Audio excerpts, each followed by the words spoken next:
Kita hari ini bicara sedikit tentang ini ya, tentang apa? Keuangan. Kalau di dalam bahasa Inggris itu pakai istilah contentment ya, mencukupkan diri itu contentment. Itu salah satu Christian virtue, salah satu kebajikan Kristiani. Maksudnya biasanya dilawan kata dengan ini ya, sin of greed atau apa itu? Dosa keserakahan ya. Keserakahan itu bisa mengambil bentuk di dalam bentuk yang macam-macam ya, bukan cuma di dalam pengertian serakah terus selalu mau lebih dan apa maksudnya di dalam pengertian cinta uang ya, itu termasuk keserakahan betul pasti itu. Tapi juga di dalam arti sikap hidupnya nggak bisa puas ya, maksudnya nggak bisa bersyukur gitu, complainer, selalu apa mengeluh, self pity dan sebagainya, itu juga bisa merupakan bentuk-bentuk daripada keserakahan sebetulnya gitu. Orang yang konten itu bukan berarti nggak ada keinginan untuk maju, jangan dibenturkan ke sana gitu ya. Kita mesti jujur dengan hati kita sendiri lah ya. Ada orang yang bilang kalau kita mesti konten berarti kita nggak boleh maju dong. Kita berarti gini terus dong. Kalau gitu dagang nggak untung juga nggak apa-apa dong. Katanya mesti konten. Saya pikir itu kalimat main-main ya gitu ya. Maksudnya saya nggak tertarik dengan kalimat main-main kayak begitu saya itu. Karena kita jadi bikin rasionalisasi teologis untuk dosa keserakahan, lalu kita membenarkan diri kenapa kita serakah gitu. Saudara mengerti ya nggak maksud saya? Ya, misalnya ya, pada dasarnya itu memang saya serakah gitu. Tapi saya nggak mau mengakui bahwa saya serakah. Saya bilang, oh enggak, saya ini bukan serakah. Ini namanya ambisi yang kudus di dalam Tuhan gitu misalnya ya. Karena orang kan nggak boleh statis terus dong. Orang kalau statis kan nggak maju hidupnya. Masa orang nggak boleh bertumbuh? Masa orang nggak boleh berkembang gitu? Kita boleh menghias diri dengan kalimat-kalimat teologis yang indah itu, tapi kalau hati kita penuh dengan keserakahan, ya Tuhan tetap lihat serakah, ya sudah selesai gitu. Tapi kalau saudara nggak punya hati keserakahan, ya udah memang nggak ada gitu loh saya. Jadi Tuhan melihat hati kita yang paling dalam itu yang paling penting daripada kata-kata teologis yang kita keluarkan untuk menghias ketelanjangan kita di hadapan Tuhan yang nggak ada gunanya anyway gitu, nggak ada keuntungannya juga gitu. Kita bisa pakai make up di hadapan manusia, tapi kita nggak bisa pakai make up di hadapan Tuhan, nggak mungkin itu. Tapi beberapa problem sebelumnya, kalau kita melihat di dalam kehidupan ini ya, ada certain tuntutan ya atau pressure. Kita bukan lagi remaja sih, tapi nggak tahu ngomongin peer pressure mungkin masih tetap tepat juga kali ya. Peer pressure itu biasanya kan sesama remaja gitu ya, tekanan dari sesama orang yang sebaya gitu ya. Tapi ibu-ibu mungkin juga masih bisa ada peer pressure gitu. Jangan lupa hukum ke-10 itu bilang jangan mengingini apa yang menjadi milik sesamamu. Itu tuh konteksnya ya, keledai lah, rumah dan sebagainya gitu ya, ternak dan sebagainya. Saya percaya sekarang saudara nggak mengingini ternaknya orang lain gitu pasti, atau mengingini binatang piaraannya orang lain mungkin juga enggak kali ya. Beli kucing lumayan gampang lah di sini gitu kalau mau. Tapi kita bisa mengingini di dalam pengertian objek-objek yang lain dalam hal ini. Tapi yang saya mau katakan adalah ini, ada tekanan ya, ada certain pressure untuk hidup glamor gitu ya. Hidup glamor itu apa sih ini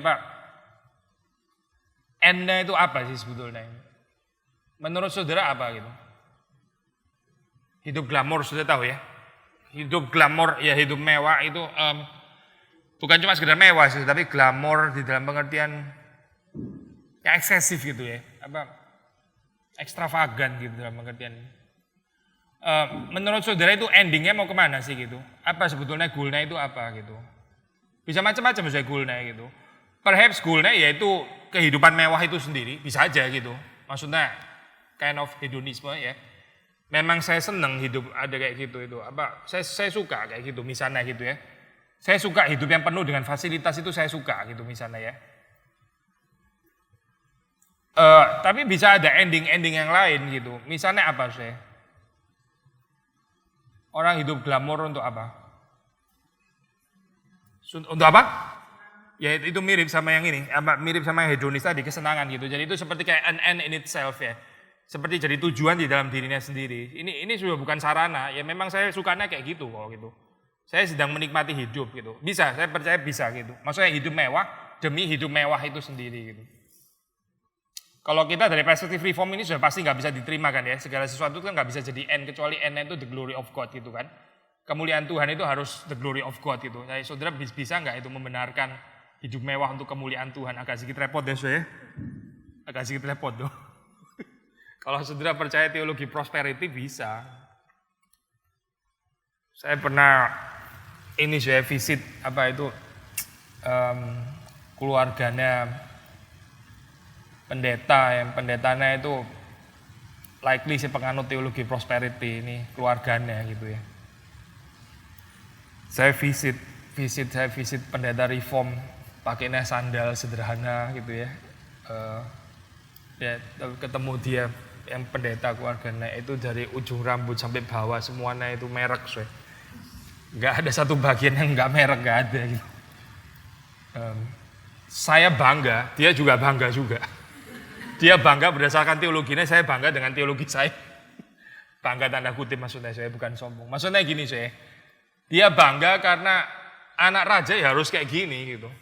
Ini kesaksian yang mempermuliakan Tuhan, hidup mewah. Memang harus kalau kayak gini, kalau saya nggak mewah kayak begini kan Tuhan dipermalukan gitu. Versinya dia saya gitu ya. Terus dia lihat saya kayaknya ya pendeta yang kurang diberkati Tuhan gitulah. Pakai sepatu aja enggak gitu misalnya ya, sepatu sandal gitu misalnya. Tapi saya juga bangga. Jadi mungkin dia menghina saya juga menghina dia, sama-sama saling nggak menghargai gitu ya. Tapi saya menghina dia bukan kan menghina dia karena apa ya? Karena over saya kayak begitu gitu. Kita dalam kehidupan nggak perlu menunjukkan kemuliaan Tuhan dengan hidup mewah kayak begitu, nggak nyambung sebenarnya gitu. Ya tapi kita nggak sedang bahas inilah saya teologi prosperity, saya percaya sudah selesai harusnya dengan pergumulan itu. Tapi hidup mewah memang betul bisa untuk tujuan akhirnya sendiri gitu ya. Kalau kita reform kan segala sesuatu itu sarana untuk tujuan akhirnya yaitu kemuliaan Tuhan. Mengaitkan kehidupan mewah dan kemuliaan Tuhan karena memang agak susah saya dalam hal ini gitu. Bukan berarti sudah nggak boleh menikmati hidup, bukan gitu. Tapi yang eksesif maksud saya. Tapi orang bisa menghidupi kehidupan yang mewah ini untuk satu goal yang lain yang bukan kemewahan itu sendiri. Misalnya apa saya? Sorry? Oh, menyenangkan keluarga ya. Jadi gimana itu coba misalnya? Saya mau sederhana. Ini semua salah suami saya. Masa saya selalu dibeliin tas harus dari ini dan itu. Saya maunya kantongan kresek sih sebenarnya gitu. Wah saudara suaminya bikin bahagia. Dikasih ini ya hidup yang mewah gitu. Menyenangkan keluarga bisa juga keluarga. Siapa misalnya ya keluarga gitu dalam hal ini? Atau bisa dielaborate sedikit nggak ya di dalam pengertian apa gitu? Menyenangkan keluarga dalam pengertian gimana ya? Ini iya, menikmati hidup mewah sebagai satu kelayakan gitu ya. Memang saya sudah sengsara gitu ya kerjanya. Dulu itu sekolahnya itu susah sekali. Sekarang jadi dokter ya, wajar lah kalau saya memeras orang gitu ya. Dulu itu sengsara luar biasa sekolahnya gitu. Jadi ini balas dendam ya gitu kira-kira. Kerja susah, sekarang hidup mewah itu layak, sangat layak gitu ya. Kenapa? Karena dulu itu saya bukan spoiled, saya bukan anak manja. Saya itu anaknya juga digini-giniin kepalanya. Maka sekarang kalau saya hidup mewah itu sangat-sangat cocok. Di dalam dunia harus terjadi keseimbangan gitu ya. Ya, mati pun nggak dibawa. Jadi kita habisin di sini, masuk akal juga gitu ya. Daripada ini kan kita nggak percaya sama mobil-mobilan kertas, itu kan nggak percaya. Kalau beli mobil di sini aja, jangan mobil kertas percuma.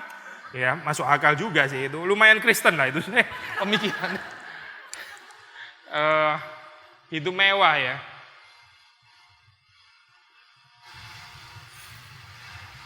Ada orang hidup mewah untuk sebetulnya dia itu perlu certain penerimaan, penghargaan gitu.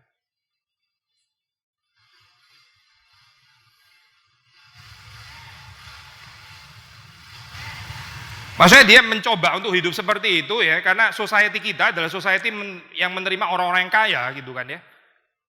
Itu kalau saudara membalik satu persatu ya sabda bahagia, saudara akan ketemu sabda bahagia versi dunia.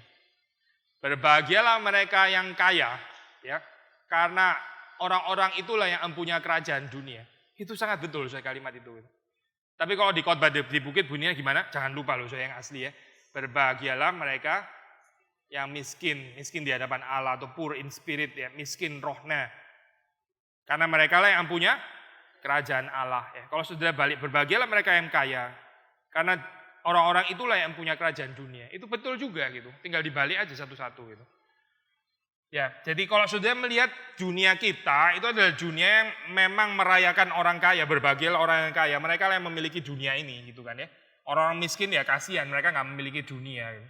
Tapi Yesus juga nggak mengatakan berbahagialah orang miskin, mereka memiliki dunia. Enggak, memiliki kerajaan Allah katanya Yesus. Gitu. Maka kalau kita melihat dalam hal ini ya, hidup mewah, orang hidup mewah itu untuk mendapatkan apa ya, semacam ya penerimaan penghargaan, tapi penghargaan dari siapa? Ya dari dunia, saya pasti gitu. Dari siapa gitu. Kalau kita bahas dari perspektif Kristen, penerimaan itu harus beres di dalam Kristus. Kalau kita nggak mengerti ini ya, kita nggak mengerti kekristenan sebetulnya gitu. Orang yang masih mencari penerimaan dari dunia, itu berarti dalam kehidupannya, dia nggak mengerti apa artinya Kristus yang menerima dia. Kalimat ini better jadi real di dalam kehidupan kita ya. Jangan cuma jadi slogan kosong gitu. Ya Yesus menerima saya, Yesus menerima. Bilang sih Yesus menerima saya, bilang Yesus itu cukup. Kenyataannya kita juga masih mau diterima dunia. Ya itu berarti Yesus nggak menerima saudara sebetulnya gitu. Atau saudara nggak mengerti apa artinya Yesus menerima saudara. Kalau Yesus menerima saudara, Yesus saja menerima saudara, sudah kurang apa lagi. Yang lain itu kan nggak terlalu penting tuh mau menerima atau nggak menerima gitu.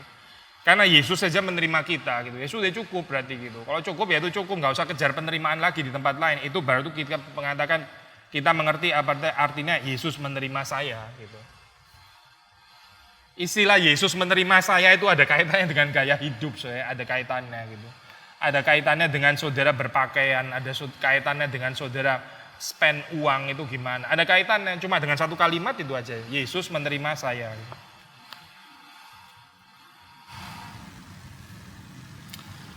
Hidup mewah bisa untuk apa lagi, maksudnya kok goal yang lain. Kalau Aristotle mengatakan dia itu kebahagiaan gitu. Ya, tapi apakah betul kebahagiaan diperoleh daripada kehidupan mewah? Itu pertanyaan besar gitu ya. Kalau untuk Aristotle itu goal segala sesuatu itu kebahagiaan. Yang berikutnya ini ya, ada tekanan untuk hidup mewah. Tadi kita bilang peer pressure ya, semua orang di dunia ini kayaknya merayakan kehidupannya seperti itu. Kalau saya sendiri nggak bisa afford, nggak bisa hidup mewah, kayaknya saya nggak bisa bersaing di dalam dunia ini seperti orang-orang kuat itu gitu. Yang kedua ya, ada bahaya di dalam konteks ya, kita terlalu, ini klasik lah poin ini terlalu mementingkan penampilan luar ya. Penampilan luar sampai kita melupakan apa artinya itu inner beauty ya. Saya sudah pernah bahas ini kita on the other hand, saya juga pernah encourage saudara jadi perempuan-perempuan reform ya, boleh presentable juga gitu ya. Masih ingat nggak Ya, boleh presentable juga, bukan berarti perempuan reform harus semuanya lancai gitu karena reform, karena inner beauty gitu. Ya enggak gitu tapi ini kita bahas di sisi yang lain ya. Saya enggak sedang yang di sisi sini, saya bahas yang di sisi sini. Maksudnya tapi betul juga waktu dikatakan kita terlalu menekankan penampilan luar demikian rupa ya, kalau kita enggak menghias batin kita gitu. Kalau batin kita itu sendiri enggak ada ornamennya gitu ya. Tapi ornamennya itu semua adalah ornamen-ornamen lahiriah, hiasan-hiasan lahiriah. Ya kita sedang menipu diri sebetulnya gitu. Ini ada kaitannya dengan ini ya. Kenapa orang itu nggak bisa mencukupkan diri gitu? Nggak bisa mencukupkan diri karena kalau kita terus memperhatikan penampilan luar ya saja, bukan berarti memperhatikan penampilan luar salah loh, bukan ya. Memperhatikan penampilan luar saja dan terutama dan nggak terlalu peduli dengan penampilan batin, dengan sikap yang di dalam itu nggak terlalu peduli, yang diperhatikan semuanya di luar. Maka ya kita akan spend money, kita akan menggunakan uang ya accordingly menurut itu juga gitu. Yang penampilan luar gitu, kita nggak pakai uang untuk yang di dalam gitu.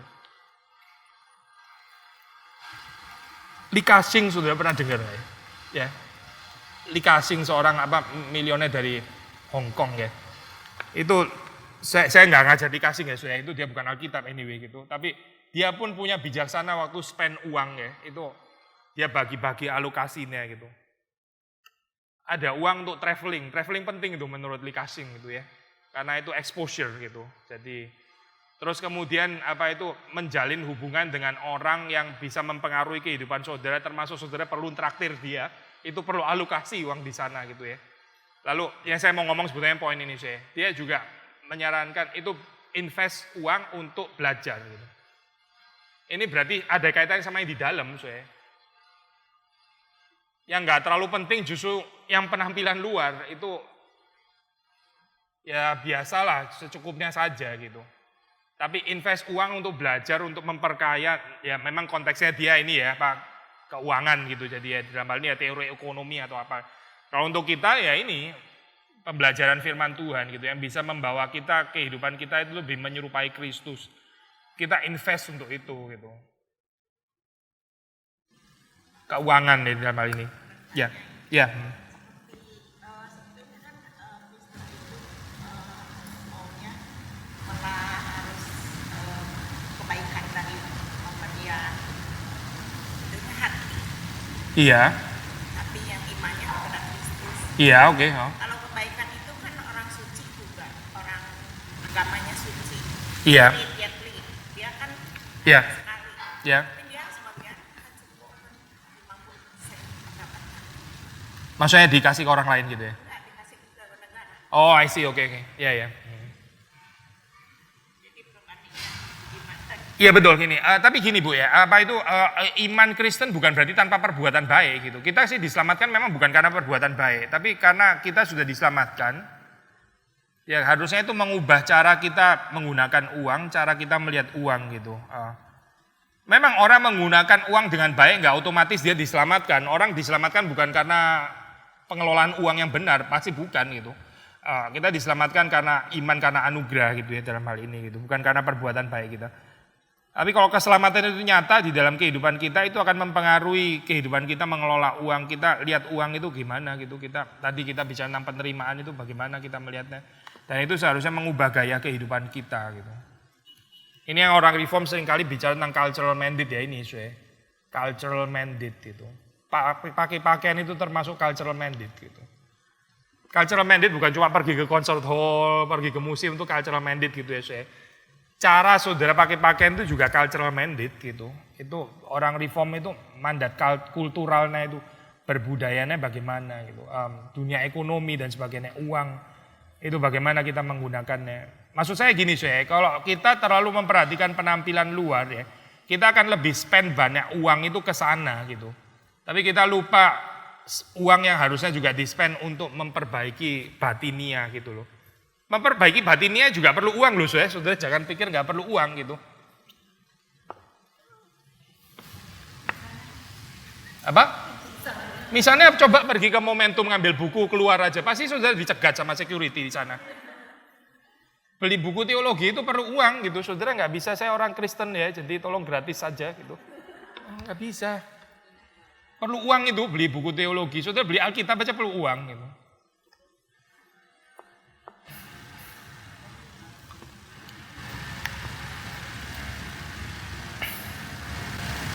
Ini gereja lagi bangun di sebelah. Ini bukan batunya turun satu persatu dari sorga.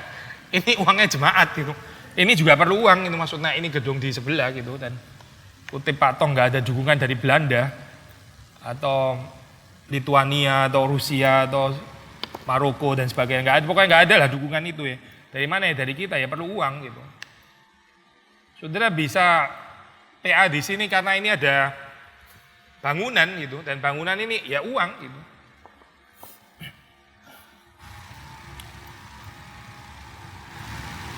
Yang ketiga ya kita terusin lagi ya, atau mungkin poinnya nggak tahu penting, pokoknya saya jalan terus gitu ya. Ini Pak, waktu kita bicara temanya kan ini ya, mencukupkan diri, terus kemudian mengelola keuangan di dalam kehidupan keluarga gitu ya. Gini kita ada stereotip yang bisa keliru di dalam perempuan deh, seperti kayak gambaran perempuan itu sudah disudutkan pasti harus urusannya di household gitu ya. Saya pernah share ini kan saudara juga pernah baca Amsal 31 kan ya. Pernah baca nggak wanita bijak yang di Amsal 31 itu. Nanti kita baca lagi bagian itu ya. Itu nggak masuk stereotip perempuan kayak begitu loh perempuan yang Pokoknya cuma boleh di household gitu ya. Bukan perempuan kayak begitu loh saya di dalam ini apa. Wanita bijak yang digambarkan di dalam Amsal 31 gitu. Tapi seorang wanita yang bisa bekerja dan bukan cuma bisa bekerja, mau bekerja dan tekun bekerja gitu. Jadi apa saya? Ini yang saya mau ngomong adalah hati-hati dengan mental ini ya saya, mental konsumen saja gitu. Nangkep gak saya? Mental konsumen gitu ya. Saya bukan mengatakan ini loh saya, jangan salah mengerti. Saya nggak mengatakan urusan household itu bukan pekerjaan. Saudara bisa tersinggung kalau saya ngomong kalimat itu ya. Itu pekerjaan yang sangat berat gitu. Itu juga pekerjaan betul gitu. Tapi poin saya adalah gini saya. Saudara bekerja itu, saudara pikir saudara sudah bekerja terus kemudian ya ini saya nggak mau tahu sama sekali dengan urusan keuangan itu kan urusannya suami gitu ya. Kan memang dia yang harus, ini loh saya stereotip kayak begini loh.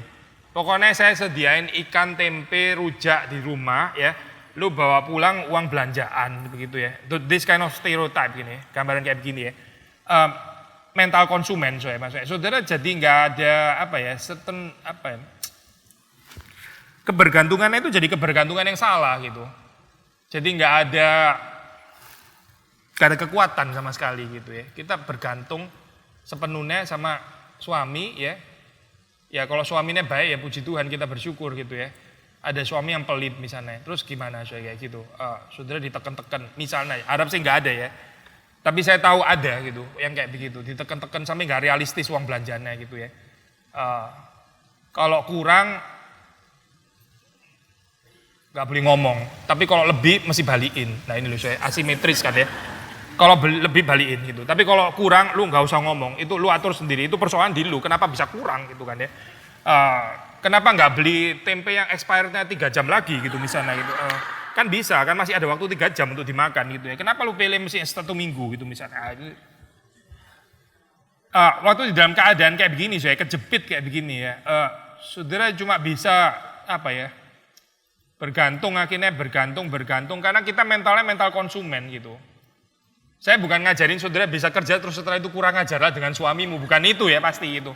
Tapi saudara ngerti lah maksudnya gitu. Kalau saudara bisa bekerja gitu ya, to certain extent itu ada karya gitu ya. Bukan untuk melecehkan suami, bukan ya, bukan itu motivasinya.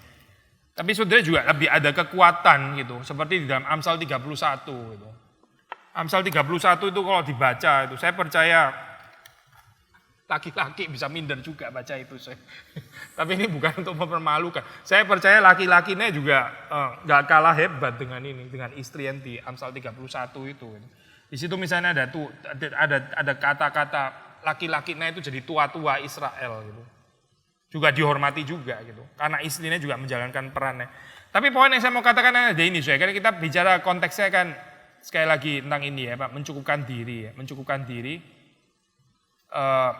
Dan pengelolaan uang ya, hati-hati dengan mental dibelanjain terus gitu loh saya. Saudara pokoknya gimana mesti dibelanjain terus gitu. Saudara nggak mau tahu. Kalau nggak kerja pun paling sedikit juga ikut mikirin keuangannya ini suami, keluarga dan sebagainya ya. Bukan nggak mau tahu sama sekali gitu. Nggak mau tahu sama sekali kan seperti kayak yang nggak mau tahu sama sekali itu ya pembantu saya sebetulnya gitu kan. Betul kan ya? Pembantu saudara pernah tanya, keuangan bulan ini bagaimana gitu kan. Kok lu mau tahu apa urusannya gitu kan ya. Pembantu nggak akan tanya-tanya, dia nggak peduli juga, nggak peduli just korek juga. Memang dia pembantu soalnya gitu. Jadi dia nggak perlu tahu juga gitu. Pokoknya lu terima apa bayaran setiap gaji beres gitu kan ya, nggak tertunggak. Urusannya kan cuma gitu dan kerja baik-baik. Tapi kalau saudara ngurusin household baik-baik dan nggak mau tahu pokoknya income belanjaan bulan ini, itu saudara istri atau pembantu sebetulnya gitu. Kan lebih mirip pembantu ya sebenarnya gitu. Karena yang nggak mau tahu dengan kesulitannya suami cari uang dan sebagainya itu ya pembantu itu bukan istri. Mental konsumen saya, mental orang bayaran gitu ya. And yet istri sebetulnya gitu. Nah ini kalau urusan dengan diri sendiri ya. Nah sekarang kita move. Ini saya, kita juga punya anak ya. Namanya orang tua pasti ingin membahagiakan anak kan pasti ya saya. Terus anak ada dunia peer pressure-nya tersendiri gitu. Ya, terus kita punya keuangannya perhaps terbatas gitu. Tapi ada tuntutan di dalam zaman kita anak itu mesti gini dan sebagainya. Kita sebagai orang tua bisa either guilty feeling atau sedih atau nelongso, kalau orang Jawa ngomong, tahu istilah nelongso nggak saya? Apa itu? Sedih sendiri karena urusan sendiri gitu maksudnya ya. Karena anak saya kok nggak bisa kayak anaknya orang lain. Anaknya orang lain les biola, les piano, les renang, les matematika gitu ya. Anak saya ini main pianonya cuma pakai kertas gitu misalnya ya, yang digambar-gambar, itu nelongso ya kayak gitu ya. Misalnya ini contoh ya maksudnya sudah gitu ya. Terus kita rasa seperti kayak gimana ya, saya kok nggak bisa menyenangkan anak saya gitu. Satu sisi keuangan terbatas, sisi lain saya kepingin anak saya itu bahagia gitu kan ya. Dia juga harusnya punya fasilitas di dalam kehidupan. Itu wajar sebagai orang tua kita pikir seperti ini wajar saya. Tapi kalau kita kaitkan dengan prinsip ini yang tema kita ya, mencukupkan diri ya di dalam segala keadaan. Anak itu dilahirkan di dalam keluarga yang katakanlah pas kayak begini ya, nggak mewah dan nggak berkelebihan, bukan di istana. Itu pasti ada bijaksana Tuhan dong, saya pasti dong. Waktu seseorang lahir ya, dia lahirnya di mana? Itu kan nggak ada choice kan ya. Ini kan benar-benar kita bilang 100% kedaulatan Tuhan. Semua juga 100% kedaulatan Tuhan sih. Cuma ini lebih lagi di dalam pengertian karena betul-betul gak ada choice gitu loh. Anak ini lahir benar-benar karena Tuhan menghendaki dia lahir di situ, di Indonesia dan di keluarga ini. Gitu. Keluarga apa? Keluarga yang kayak income-nya segini. Itu kan betul-betul keputusannya Tuhan gitu. It's not even keputusannya saudara kan sebetulnya gitu kan ya. Nah ini loh poin yang saya mau katakan adalah kalau Tuhan menempatkan anak ya di dalam kehidupan kita, itu ada bijaksana Tuhan yang sangat tinggi ya. Berapapun kita punya income dan sebagainya, ada maksud Tuhan kenapa anak itu ditaruh di dalam keluarga seperti ini gitu. Waktu seorang anak dilahirkan di dalam keluarga yang seperti apa, itu kan berarti ada bijaksana Tuhan. Lalu kemungkinan yang seperti itu juga Tuhan itu sanggup pimpin dengan cara yang seperti apa gitu. Ya, ada keluarga yang dilahirkan di dalam keluarga ini keluarga kaya, bukan cuma kaya. Keluarga sangat terhormat ya, almost like aristokrat gitu. Dan jadi orang yang luar biasa, seperti Felix Mendelssohn. Felix Mendelssohn itu anaknya bankir, jadi pasti orang kaya. Dan bukan cuma kaya, dia waktu di Berlin itu kenalannya adalah orang-orang penting seperti filosof Hegel, ya itu teman-teman gitu. Moses Mendelssohn itu adalah kakeknya, jadi ini sangat-sangat kehidupan yang luar biasa, kehidupan selebriti lah di atas itu ya. Tapi yang menarik, nggak spoiled, nggak rusak gitu. Orang yang lahir di keluarga kaya rusak kan banyak juga ya. Tapi Felix Mendelssohn ini jadi gitu. Saya percaya dia bisa jadi komposer seperti termasuk juga salah satu karena dia lahir di dalam lingkungannya seperti itu gitu. Lingkungan orang-orang penting semuanya ya, dan jadi gitu, betul-betul jadi. Itu berarti ada bijaksana Tuhan kan ya. Bisa menjadi seorang Felix Mendelssohn ya. Kalau dia lahir di Indonesia mungkin nggak pada tahun itu ya maksudnya ya, nggak akan jadi komposer besar seperti yang kita kenal sekarang gitu, karena ya jadi lain gitu, jadi tenggelam dalam hal ini ya. Tapi ada anak yang lahir di dalam keluarga yang miskin ya, bisa hancur, bisa dilihat negatif, nggak ada kesempatan, bisa bikin orang tuanya nelongso, bisa. Tapi justru bisa juga di dalam keadaan seperti itu karena Tuhan mau melatih sesuatu di dalam diri anak itu. Gitu. Saya kadang-kadang perhatiin itu seringkali ya anak orang-orang yang susah itu waktu belajar instrumen musik ya, seperti kayak lebih sungguh-sungguh gitu ya, lebih menghargai daripada anak-anak kita yang memang kita bisa beli instrumennya tapi dianya nggak terlalu tertarik untuk belajar gitu ya. Kadang-kadang ya bisa melihat fenomena seperti itu gitu. Jadi ada fasilitas nggak tentu membuat orang itu bisa lebih flourish di dalam kehidupannya. Mungkin justru sebaliknya dengan nggak terlalu ada fasilitas lebih mengajarkan dia sungguh-sungguh ya di dalam belajar dan di dalam segala sesuatu. Gitu. Pendeta Stephen Tong itu dia waktu umur 3 sudah ditinggal papanya. Saya percaya itu sangat ada hubungannya dengan fighting spirit yang ada pada dia. Gitu. Sangat ada hubungannya. Umur 3 sudah nggak punya papa ya. Lalu menjadi seorang pendeta Stephen Tong seperti yang sekarang, itu bukan nggak ada kaitannya dengan umur 3 nggak punya papa gitu. Ya, jadi Tuhan bisa pakai. Poin yang saya mau katakan adalah ini saya, waktu Tuhan melahirkan anak di dalam keluarga kita ya, apapun keadaannya, ya sudah kita belajar mencukupkan diri dengan fasilitas yang ada itu, yang wajar itu loh saya. Jangan fasilitasnya di sini terus kita berusaha untuk menjadi lebih karena kita sayang anak. Akhirnya kita seperti kayak mencurigai dan mempersalahkan bijaksana Tuhan. Kenapa anak ini lahir di sini gitu kan? Atau biasanya nggak gitu setannya. Kenapa saya income-nya nggak cukup untuk anak ini mendapatkan fasilitas ini dan itu gitu. Kita nggak boleh merebut atau menghancurkan lebih tepat ya. Kita jangan menghancurkan pembentukan Tuhan yang sedang dikerjakan di dalam anak-anak kita itu melalui keadaan kehidupan yang terjadi di dalam keluarga kita gitu. Itu biar terjadi di dalam kebijaksanaan Tuhan gitu. Saudara jangan kurangin, jangan tambahin. Tapi therefore ini agak sedikit sebaliknya ya. Mungkin agak jarang ini dibahas di Reform ya. Tapi saya juga nggak terlalu setuju kalau saudara misalnya ya itu di dalam keadaan yang berkelimpahan misalnya ya. Tapi saudara sengaja bikin setting yang susah gitu misalnya. Itu juga aneh menurut saya gitu. Sekali lagi ada bijaksana Tuhan kan ya, lahir di dalam keluarga ini. Berarti menurut Tuhan anak ini cocok lahir di keluarga seperti ini gitu. Ya, tadi saya bilang kalau kita itu punyanya saya pakai istilah metafor ya. Ini bukan istilah literal gitu. Kalau kita cuma punyanya gubuk ya. Ya kita jangan menciptakan setting istana untuk anak kita gitu. Karena kita nggak bisa afford kan, itu konyol nanti gitu. Kalau kita punya gubuk ya sudah, kita belajar itu di gubuk gitu ya. Tapi sebaliknya ya, kalau seseorang itu lahir memang di istana gitu ya, saudara jangan bikin setting gubuk gitu maksudnya. Poinnya apa coba kayak gini? Misalnya ya, ini contoh konyol sih gitu ya, saudara bisa beli piano untuk anak belajar piano. Saudara sengaja pilih piano yang rusak, yang dipencet nggak bisa balik gitu ya. Karena saudara ya biar mendidik dia ini dong, mengetahui apa itu kesulitan dalam hidup. Saya pikir agak sedikit aneh orang tuanya gitu. Kenapa kayak begitu? Orang dia bisa beli piano kok sebetulnya gitu loh. Ini aneh gitu maksudnya. Orang yang diberikan fasilitas tapi terus kemudian takut ya, terus kemudian sengaja bikin setting yang lain gitu. Seolah-olah dia itu hidup di kolong jembatan misalnya gitu ya. Saya pikir itu juga berlebihan sama anehnya gitu. Jadi mencukupkan diri itu maksudnya apa saya? Ya hidup secara proporsional gitu ya di dalam hal ini. Waktu Tuhan mempercayakan ya sudah kita mengikuti dengan wajar apa yang Tuhan berikan di dalam kehidupan kita. Of course nggak boleh eksesif ya.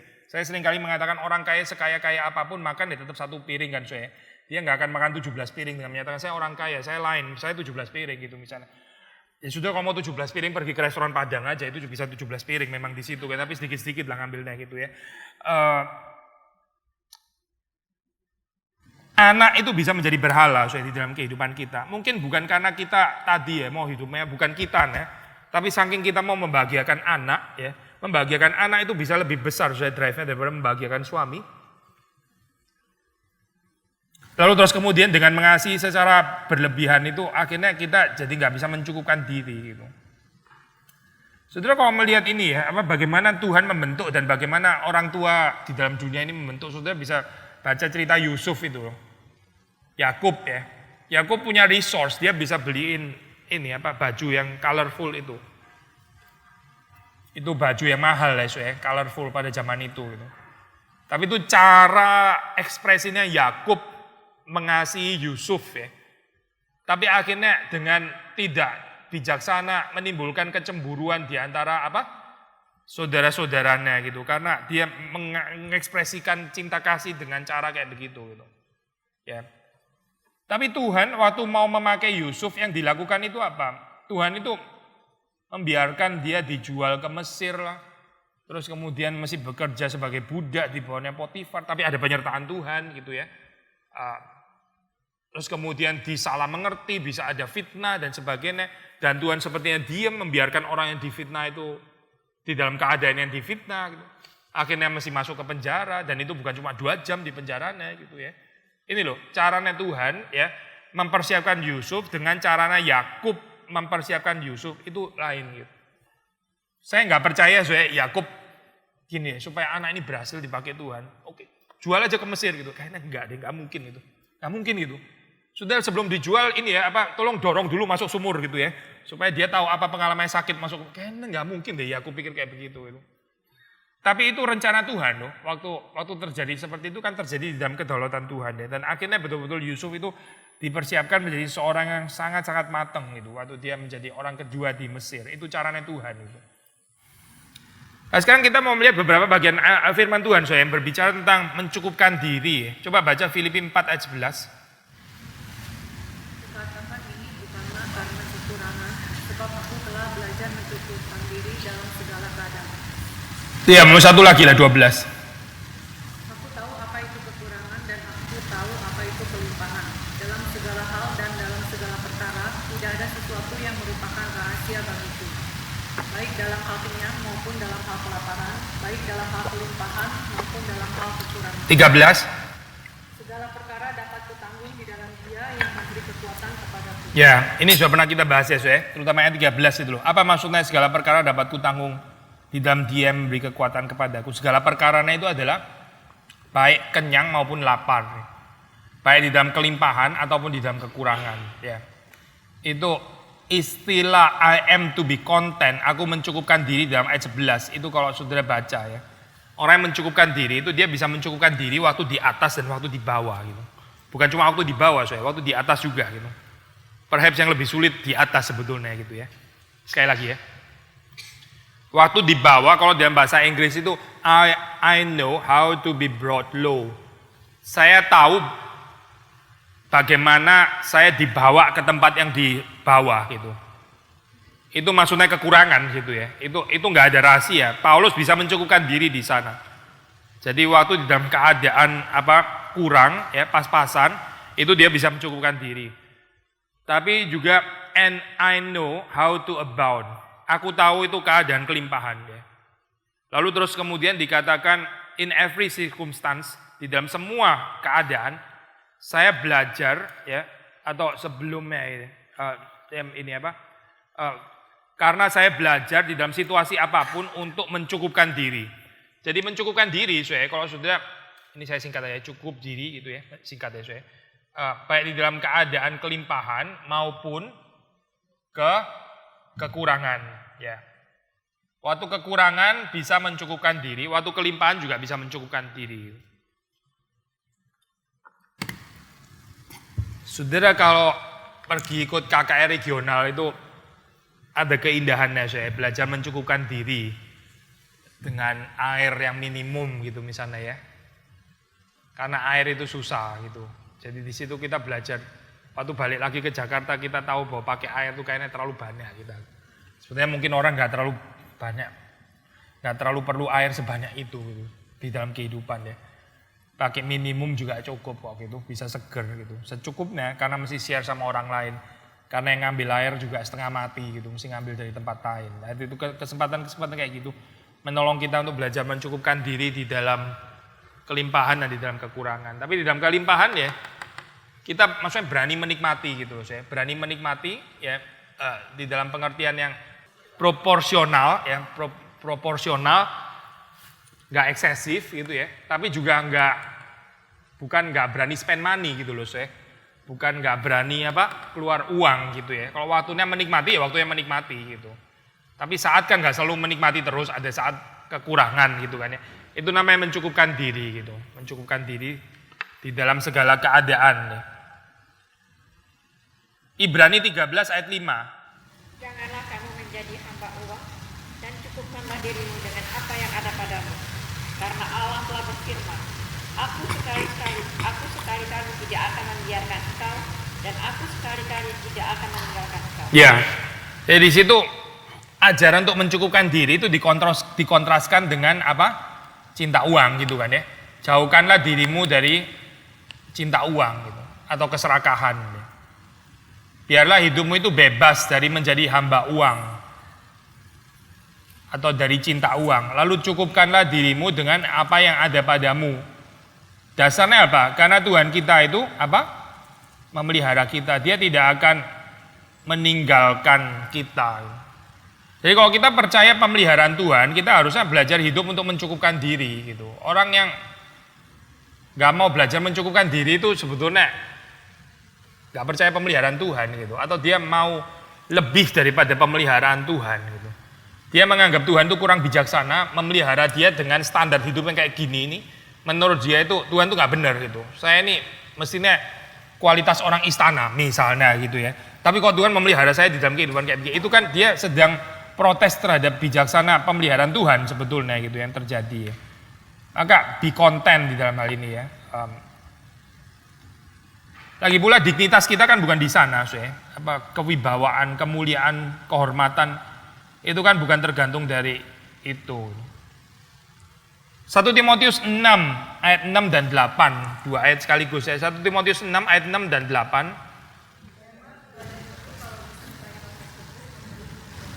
Ya. Karena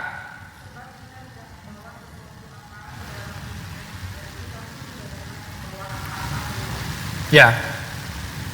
Terus 8.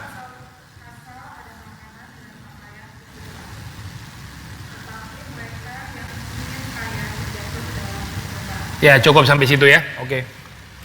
Melainkan ibadah atau godliness atau kesalehan, yaitu kalau disertai dengan contentment, dengan rasa mencukupkan diri ya, dengan kepuasan, itu akan memberikan keuntungan yang besar. Maksudnya gini orang yang serakah itu nggak bisa beribadah gitu. Orang yang cinta uang itu selalu nggak beres ibadahnya itu.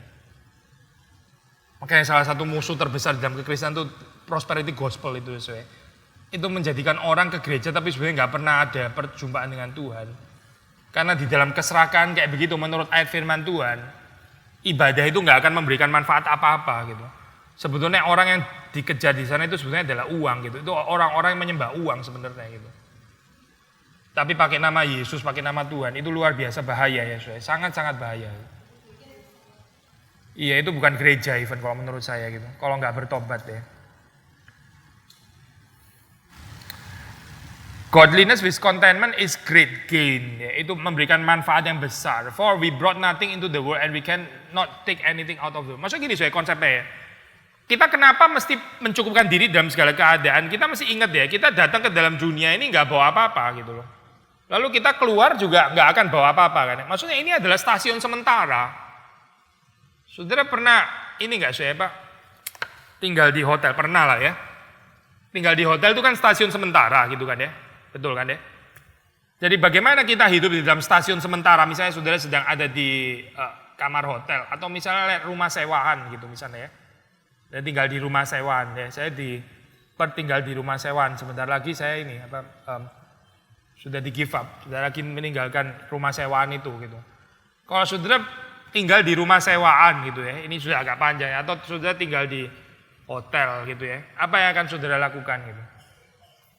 Saudara ganti karpetnya gitu, dengan karpet, kan aneh ya, kan kita cuma sementara di sini gitu.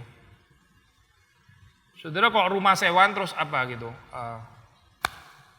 pasang 15 AC gitu ya, rumah sewaan loh saya barusan pasang AC urunan sama ini apa itu ownernya gitu ya, pikir masih tinggal lama, ternyata cuma berapa bulan doang agak nyesel. Tapi ya nggak nyesel lah, itu jadi berkat ya, oke gitu. Cuma kalau dipikir secara kepemilikan ya, ini pikir waktu itu beli AC, tahu rumah sewaan gitu. Kita bilang ownernya, paruan saya juga bayar, ownernya juga bayar, dia juga mau bayar. Ternyata nggak lama berapa bulan saya keluar, tahu gitu ya nggak usah pasang AC gitu kan ya. Karena kita pikir pasang AC ya, harusnya kita tinggal bisa agak lama. Ini ilustrasi yang saya mau ngomong adalah, kalau saudara tahu itu stasiun sementara, saudara nggak akan menghias itu sampai secara ini kan stasiun sementara gitu loh maksudnya. Saudara pergi ke hotel, saudara tidur ya, sudahlah cukupkanlah dirimu dengan bantalnya hotel itu gitu. Saudara pergi enggak saya mau cari bantal kesehatan di sini. Lu cuma tidur 1 malam lu cari bantal kesehatan gitu. Saudara beli matrasnya sekalian, saya mau ganti matras gini ya. Enggak enak ini, saya back pain soalnya pakai ini. Ya sudah tanggung aja loh, cuma 1 malam soalnya di sana gitu. Itu namanya yang dikatakan di sini gitu. We brought nothing into the world and we cannot take anything out of the world. Ini kayak hotel, hidup di dalam dunia ini kayak mampir sebetulnya gitu. Terus kita terlalu mau menghias kehidupan yang di sini, saudara nggak salah gitu. Orang di sini kita cuma sementara kok gitu. Cuma kelihatannya aja lama secara relatif gitu ya, bertahun-tahun. Tapi ini semacam hotel sebetulnya hidup di dalam dunia ini gitu. cuma numpang lewat doang gitu. Itu argumentasinya ayat ke-7. Nah kalau kita mengerti kehidupan di sini ini cuma sementara, ya makanya belajarlah konten, belajarlah mencukupkan diri. Konten aja gitu. Kalau di hotel, saudara lihat lukisannya kok bukan impresionis ya. Saya sukanya lukisan gaya impresionis. Ini kok streaming. Tahu streaming nggak sih? Ini kok streaming gitu. Saya beli lukisan dulu Mana saya mau auction beli lukisan supaya tidurnya agak nyenyak. Soalnya waktu tidur saya mau lihat lukisan impresionis dulu sebelum tidur. Saudara agak sakit jiwa kayaknya gitu. Mau streaming ya sudah streaming saja gitu. Cuma sebentar gitu. Kita nggak pusing gitu loh dengan ini ya, dengan surrounding itu. Karena kita tahu kita cuma sementara, kita jadi konten dengan yang ada di sana. Karena we brought nothing into the world and we cannot take anything out of the world. Nggak bisa bawa juga. Saudara juga nggak boleh kan bawa barangnya hotel keluar kan nggak bisa gitu. Ya sudahlah konten aja gitu. Lagi bisa dinikmati di sini ya kita nikmati gitu. But if we have food and clothing, with this we will be content. Ini Paulus ya, betul-betul sederhana loh saya. Ini istilah ya, yang sering dipakai itu ini saya Pak. Reduction of needs ya. Mereduksi, meminimalisasi kebutuhan. Reduction of needs. Dunia kita ini mengajarkan amplification of needs, mengamplifikasi, apa saya? Membesarkan gitu ya, amplifikasi kebutuhan. Tahu istilah amplifikasi nggak saya? Amplifier sudah tahu nggak ya? Mau amplifier ngomong sama orang laki ya, amplifier.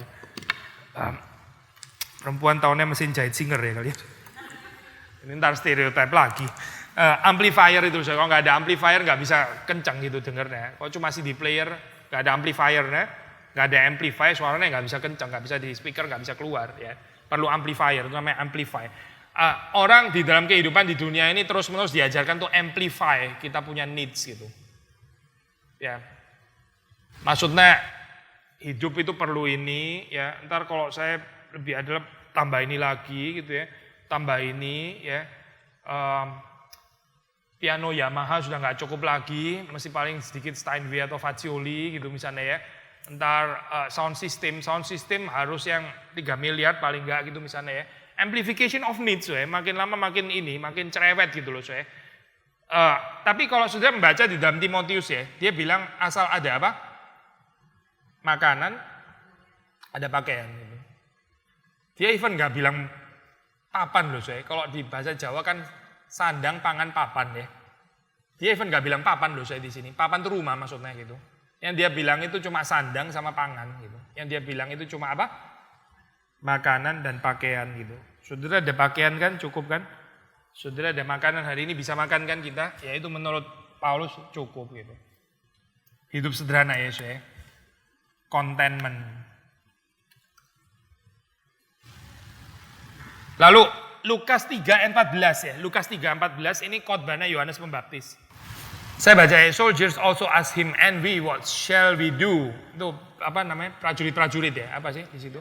Ya, tak bertanya. Kami, apakah yang harus kami lakukan? Lalu Yohanes Pembaptis menjawab mereka, do not extort money from anyone by threats or by false accusation. Be content with your wages. Jangan memeras ya. Dari siapapun juga, baik itu dengan paksa, ya, memeras dengan paksa, atau dengan menuduh secara salah, dengan fitnah. Tapi cukupkanlah dirimu dengan gajimu, ya. Ini sudah lihat ya di dalam berita pertobatan itu ya, itu adalah pertobatan, ini jelas sekali kan, sangat praktikal ya. Yohanes Pembaptis itu bilang tentang pertobatan. Pertobatan apa? Pertobatan dari orang serakah menjadi orang yang mencukupkan diri. Pertobatan itu sangat-sangat konkret dalam hal ini gitu ya. Kamu yang biasanya itu nggak puas dengan kehidupanmu, kamu selalu mau lebih daripada gajimu. Kamu memeras orang lain dan sebagainya. Jangan-jangan orang yang paling sering saudara peras itu suami loh. Berita pertobatannya itu untuk kita juga. Ya, Yohanes Pembaptis kalau khotbah di PA wanita kira-kira apa ya? Berhentilah peras suamimu gitu ya. Do not extort money from anyone by threats or by false accusation. Ya, cukupkanlah dirimu dengan gajimu ya bahasa Indonesia, dengan apa yang menjadi pendapatanmu gitu. Dengan upahmu. Matius 6 ayat 11. Berikanlah kami pada hari ini makanan kami yang secukupnya ya.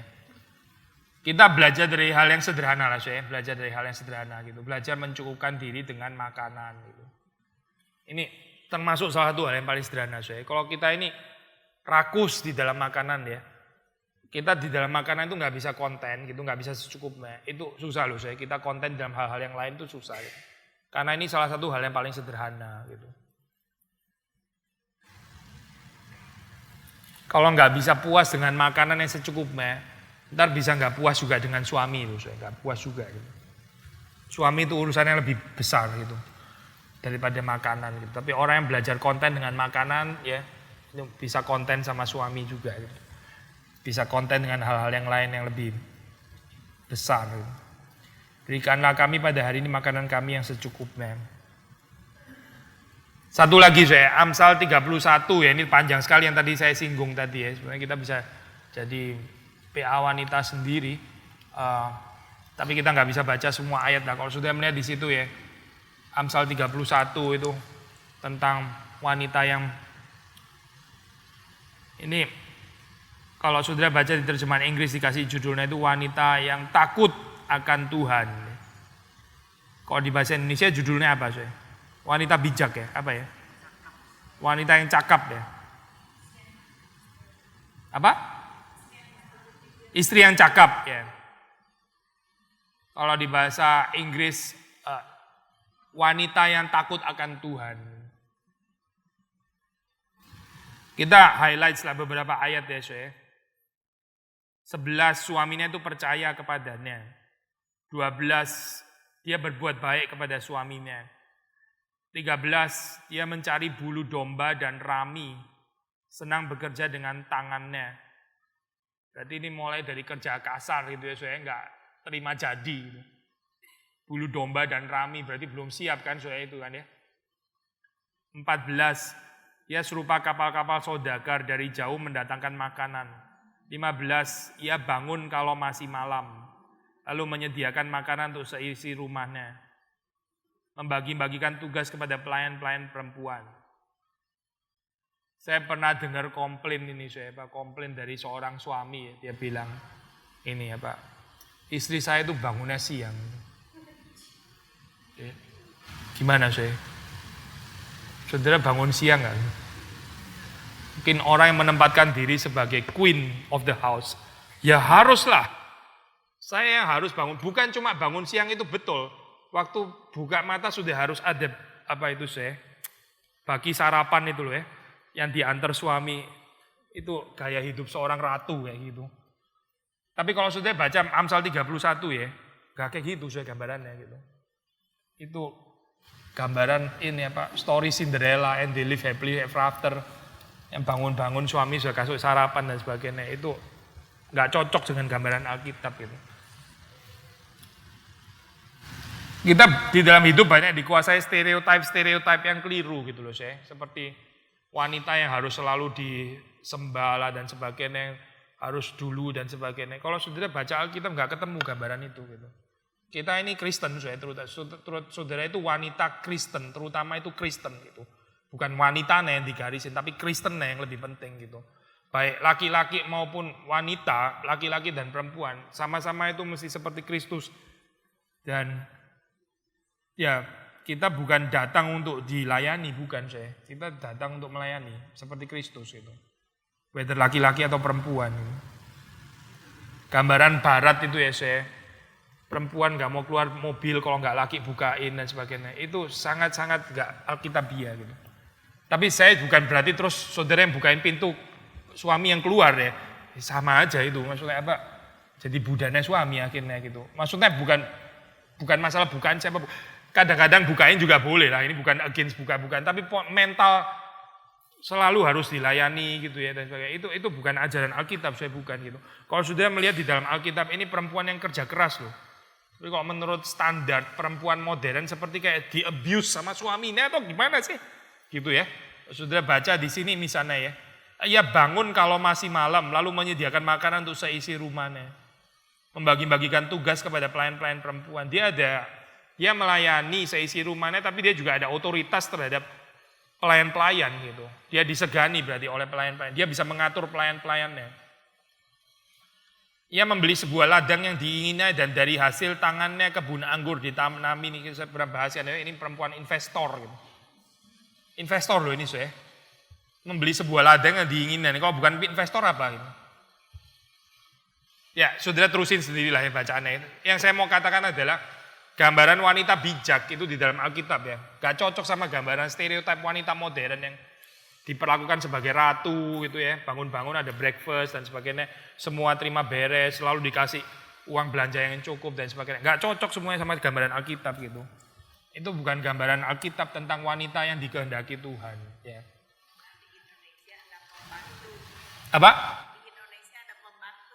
Iya, Indonesia ada pembantu, itu cocok. Di sini juga ada pembantu, ini ada pelayan.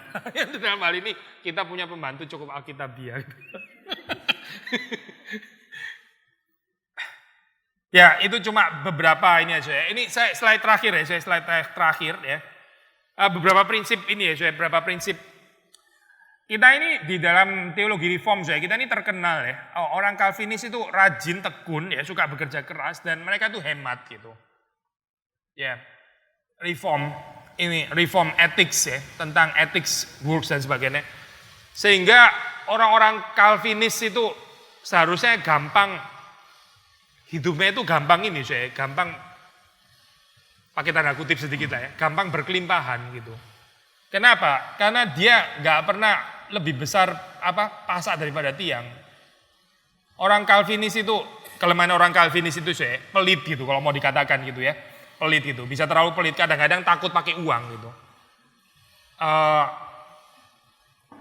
Tapi karena dia percaya di dalam kehidupan ini dia sebagai steward, sebagai penata layan ya. Maka waktu dia bekerja itu dia bekerja sungguh-sungguh. Dia nggak males ya, dia nggak main-main, dia betul-betul bekerja keras. Setelah itu dia bisa konten, hidupnya itu sederhana ya, karena itu terus uangnya numpuk terus dong berarti kan kan. Nah, logika ini sederhana kan ya. Saudara dapat uang, saudara nggak pakai, pakainya minim, lama-lama numpuk kan pasti uangnya gitu kan ya. Makanya ada tesis itu dari Max Weber mengatakan ada kaitan dekat antara Calvinisme dan kapitalisme gitu. Itu tesis klasik lah, meskipun di dalam dunia modern sudah banyak dipersoalkan juga karena Max Weber salah baca dan sebagainya. Tapi masih ada certain kebenaran di dalamnya gitu ya. Orang reform yang susah nabung itu belum reform, kurang cukup reform. Saya lupa ya baca dari mana, mungkin Lee Kasing, mungkin yang lain ada atau mungkin milioner yang lain itu bilang, pokoknya whatever happen ya, income itu yang kita terima 50% langsung cut gitu. Lu cuma boleh pakai 50% gitu. Wah itu kejam ya, kejam terhadap diri sendiri. Pokoknya begitu terima cut 50%, cukup nggak cukup lu hidup dengan 50% karena ini harus ditabung gitu. Ya, saya di Australia ini ya ada perbedaan sangat mencolok, bukan cuma di Australia di negara barat.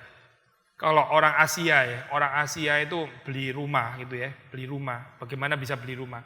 Kalau orang Australia nggak pikir sewa seumur hidup juga nggak apa-apa gitu. Kalau orang Asia ya itu harus punya rumah, bukan cuma harus punya rumah Gimana bisa turunin rumah untuk keturunannya? Orang Australia boro-boro saya mikir kayak begitu. Saya nggak punya rumah nggak apa-apa, anak saya nggak punya rumah, ya lebih nggak apa-apa lagi lah. Orang saya nggak punya rumah aja nggak apa-apa, kenapa anak saya mesti punya rumah? Apalagi punya rumahnya dari saya lagi. Malaikat apa gitu ya kira-kira gitulah itu jauh itu beyond pemikiran orang Barat kayak begitu. Gitu. Orang Barat seperti, saya nggak rasis loh sini, ini bukan bicara dalam pengertian rasis ya, cuma perbandingan sosiologi gitu. Tapi pada dasarnya orang Asia itu lebih bisa invest, lebih bisa menabung dan sebagainya ya. Orang Barat itu itu ada uang langsung dipakai travel habis bisa belasan ribu dolar gitu ya. Setelah itu pulang ya sudah kerja lagi kan, toh masih bisa kerja gitu kan ya. Jadi kerja ada uang langsung dihabisin untuk travel, dinikmati gitu ya. Setelah itu pulang ya jadi orang sederhana lagi, ya sudah kerja lagi.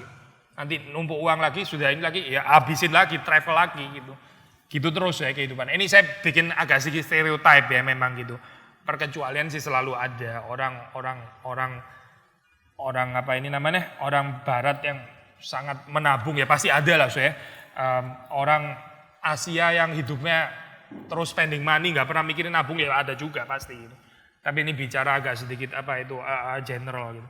Nah, poin saya adalah ini ya, lebih lagi kalau kita ini Asia dan kita Calvinis gitu ya. Saudara Asia dan saudara Reform harusnya lebih mengerti gitu apa artinya ini menabung gitu. Dan kita pendasarannya itu pendasaran teologi, bukan karena kita pelit ya, dan juga bukan karena serakah, tapi karena kita di hadapan Tuhan ya, kita itu bekerja keras itu wajar karena kita hidup itu di hadapan Tuhan, makanya kita kerja sungguh-sungguh ya. Gak bisa nggak kerja sungguh-sungguh itu nggak bisa. Setelah itu pakai ya sesederhana gitu, sederhana yang kita perlu aja gitu. Yang kedua kita kalau ada resource di dalam kehidupan kita ya, di dalam ini kita kaitannya dengan keluarga ya, tapi kita perhatikan ya, yang kita beli kita bisa nikmati untuk seluruh keluarga itu lebih berharga dan lebih baik daripada yang cuma dinikmati satu anggota keluarga. Gitu. Nah, saya poin ini ya. Kan kita ngomongin mengelola uang dalam keluarga ya. Saudara beli sesuatu yang bisa dinikmati seluruh keluarga, itu lebih baik, lebih berharga daripada yang nikmati itu cuma satu orang gitu ya. Pasti ada hal-hal yang kita cuma bisa nikmati satu orang ya. Misalnya sikat gigi gitu ya, saudara. Sikat gigi ya better punya sendiri-sendiri lah, saudara. Saudara sikat gigi pun mau share satu rumah, itu agak aneh gitu ya. Aneh lah orang kayak gitu. Pasti ada barang-barang yang punyanya kita sendiri, nggak salah dengan itu gitu. Tapi poinnya adalah yang kita punya cuma bisa pakai sendiri ya, itu saudara boleh sederhana gitu. Tapi yang bisa dinikmati lebih banyak orang, nah itu saudara beli barang yang lebih berkualitas gitu. Yang nikmati kan lebih banyak orang gitu kan ya. Nah kalau poinnya kalau saudara punya jam itu ya sederhana ya, itu nikmati sendiri, sederhana aja gitu. Kecuali jam yang bisa dinikmati, jam dinding beli agak mahal, oke gitu. Karena itu dinikmati seluruh keluarga gitu. Kalau jam tangan yang lihat cuma lu ya, sudah beli yang simpel aja lah gitu. Saudara beli untuk sendiri, tapi saudara beli yang paling mahal. Kira yang dinikmati seluruh keluarga, saudara cari yang murah-murah, itu orang egois namanya gitu. Itu orang yang ini loh, nggak bisa membagi sebetulnya kehidupannya gitu.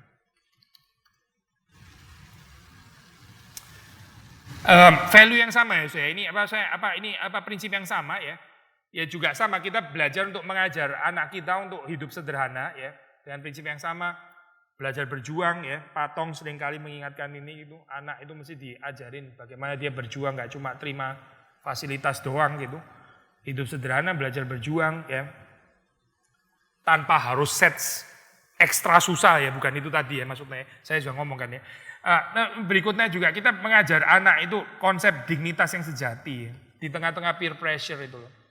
Hidup yang mulia itu apa sih? Bukan hidup yang punya handphone gitu misalnya, dan handphonenya mesti seri apa gitu ya, itu baru mulia. Saya sama istri saya itu sepakat waktu itu anak saya pakai handphone itu telat sekali, itu dia sampai ngomel, "Pak, ini seluruh kelas itu yang nggak ada handphone cuma gua tok, tahu nggak sih? Semuanya itu sudah ada, sudah itu kita masih kasih handphone yang lama lagi." Saya nggak peduli, saya sedikit mirip Pak Asung di sini. Saya nggak peduli gitu. Memang nggak ada keperluan kok. Dulu zaman kita juga nggak ada telepon, juga nggak ada masalah gimana gitu. Ada perlu ya sudah lu pinjam telepon kantor di sekolah gitu. Nanti kita bayar uangnya gitu. Maksudnya poin yang kita mau katakan adalah belajar untuk mengajarkan dignitas yang sejati itu apa gitu, bukan punya handphone terbaru atau bukan itu ya, bukan di sana kan sebetulnya gitu. Tapi kehidupan yang terhormat itu apa sebetulnya? Itu kita sendiri mesti beres, konsep itu beres di dalam kita ya. Lalu konsep itu diajarkan kepada anak ya, sehingga dia juga nggak perlu minder gitu. Orang nggak perlu minder untuk urusan value yang salah soalnya. Sudah nangkap ya poin ini ya. Orang minder itu karena perbandingan, tapi minder perbandingannya karena ada value-nya kan gitu ya. Misalnya value jenis sepatu yang dipakai apa gitu. Kalau saya nggak pakai sepatu itu saya minder, itu berarti value-nya kan di sepatunya gitu misalnya. Sepatu yang mahal. Tapi apakah itu value yang benar menurut konsep Kristen gitu? Kalau itu bukan konsep yang benar menurut value Kristen, kita mengajarkan kepada anak, kemuliaanmu itu bukan tergantung daripada sepatu yang kamu pakai gitu. Bukan itu gitu. Jadi pakai sepatu yang sederhana ya kamu tetap punya dignitas gitu. Gak ada urusannya sama harga sepatu gitu. Hal-hal sederhana seperti itu ya saya. Lalu dua poin yang terakhir, kayak kita bicara tentang ini kan, bicara tentang apa, mengelola uang di dalam kehidupan keluarga. Saya percaya kehidupan pengelolaan yang ini ya, yang diberkati Tuhan itu adalah satu pengelolaan keuangan yang bukan cuma dipikirkan hanya untuk keluarga itu sendiri, tapi juga ada alokasi ya, untuk pekerjaan Tuhan ya, untuk mendukung pekerjaan Tuhan. Kalau secara klasik kan kita bicara tentang perpuluhan itu ya. Perpuluhan itu 10% daripada yang sudah terima. Saya belajar kasih perpuluhan waktu saya masih sekolah, saya sudah kasih perpuluhan belum kerja. Saya terima uang dari orang tua sudah saya cut 10% gitu. Karena whatever income yang kita terima kita kasih 10%, paling sedikit lah gitu maksudnya dalam lagi ya. Saudara terima uang ini kan belanjaan dari suami ya, itu cut 10% langsung gitu. Ini hal praktis kan saudara jangan. Ini kan bukan kerja yang harusnya cut dia yang kerja gitu. Saya kan uang belanja gitu, cut 10%. Jadi kalau makan daging babi ya itu berarti cutnya 10% gitu ya. Babinya segini jadi cut 10%, ya itu maksudnya gitu. Karena uangnya cut 10% kan. Sayur yang segini jadi cut 10%, gak apa-apa lah, saudara gak akan mati gitu. Dengan sayur yang dipotong 10% itu gak akan mati gitu. Dan air mungkin gak perlu cut 10% karena itu murah gitu. Saudara bisa minum sepuas-puasnya itu. Gak perlu di cut 10% gitu. Tapi es cendol ya ada cut 10% gitu. Kita mendukung pekerjaan Tuhan ya. Terus kemudian juga selain pekerjaan Tuhan juga ini apa menolong orang-orang yang kekurangan ya. Ini termasuk daripada bagian pengelolaan uang gitu. Yang penting so ya. Kalau sudah membaca sekali lagi di dalam pasal 31 tadi ya. Itu ayat 20 saudara perhatikan ya. Ia memberikan tangannya kepada yang tertindas, mengulurkan tangannya kepada yang miskin. Di dalam pengelolaan wanita bijak ini ya, dia termasuk mengelola uang untuk menolong orang yang susah ya, orang yang miskin gitu. Ini termasuk pengelolaan yang beres ya.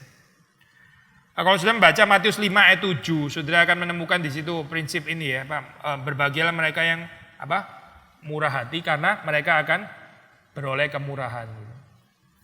Saya nggak percaya saya nggak percaya orang benar itu hidup kekurangan. Saya nggak percaya itu karena di dalam Alkitab orang benar.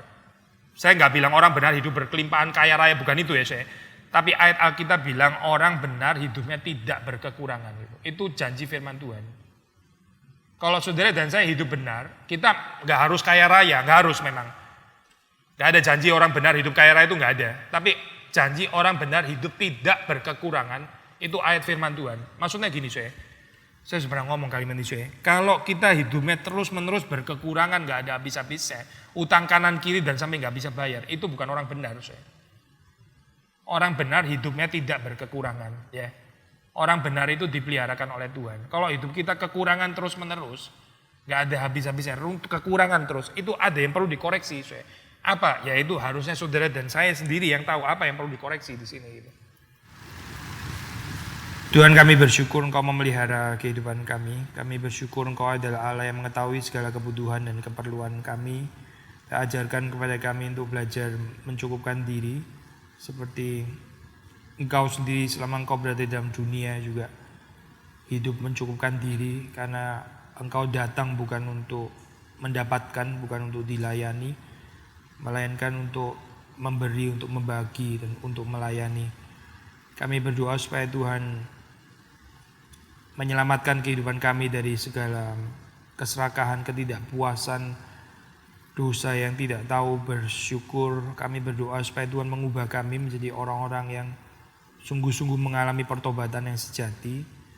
Ketika kami belajar untuk dengan segala bijaksana bertanggung jawab menggunakan resources, semua berkat Tuhan yang Engkau berikan di dalam porsi apapun di dalam kehidupan kami. Kami mendoakan untuk suami-suami kami yang bekerja, kiranya Tuhan juga memberkati, Tuhan memimpin. Tuhan tolong supaya kami juga bisa berbagian di dalam kehidupan pencarian daripada uang ini di dalam kehidupan suami. Kami juga bisa diberikan bijaksana, diberikan kalimat-kalimat yang boleh menguatkan, mungkin juga bahkan memperingatkan. Kami berdoa supaya Tuhan menolong juga di dalam kami memperlakukan anak-anak kami yang Tuhan percayakan dalam kehidupan kami. Tuhan memberi segala bijaksana sehingga kami bisa mengasihi dengan benar. Kami juga berdoa supaya Tuhan terus memperluas hati kami untuk melihat ada orang-orang yang kekurangan di sekitar kami. Ada pekerjaan Tuhan yang kami juga boleh terlibat di dalamnya. Karena Tuhan yang mengubah kehidupan kami menjadi kehidupan yang hari demi hari semakin Tuhan lihat indah di hadapan Tuhan. Demi Yesus Kristus kami berdoa, kami bersyukur. Amin.